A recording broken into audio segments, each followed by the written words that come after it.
In this video, I'll show you how to customize your invoice template in Xero. Once you are on your Xero account, the first step is to head over to the top bar. And on the left-hand side, you want to click on the second option, which is for sales.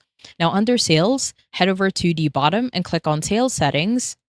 And once you are on the settings section, head over to sales. And down below, you want to click on the first option, which is invoice settings. Now, once you are on the invoice settings section, what we need to do is simply head over to the exact invoice template in which we want to edit. Now, this will usually be the standard invoice template. So simply head over to that invoice template at the top in the right corner, click on the drop down for options.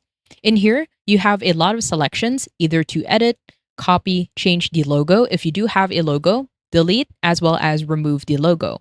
Since we want to customize this, simply click on edit. Now this is where you can edit your branding theme. So at the top, it will show you the margins. It is set as a specific value. You can also customize these margins into how you want it to be.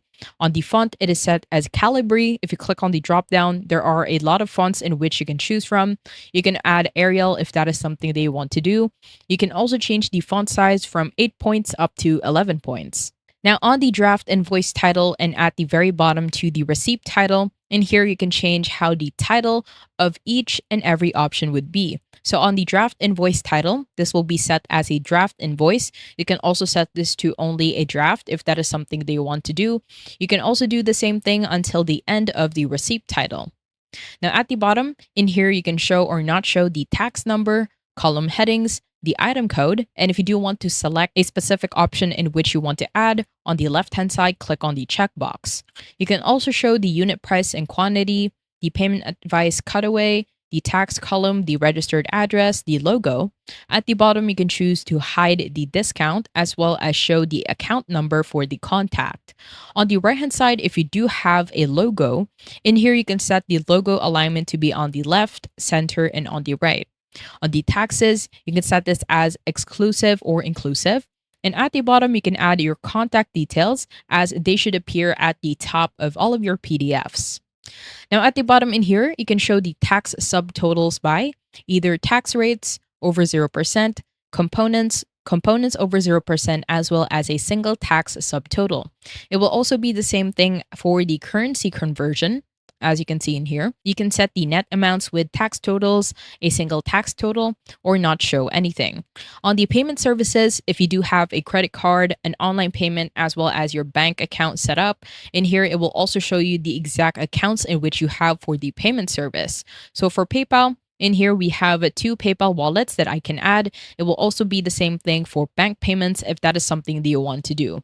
Now, on the terms and payment advice in here, you can add your terms and your payment advice for the invoice and the statement. What they usually do in here is they add their bank details, and on the quote section for the terms, you can also add that.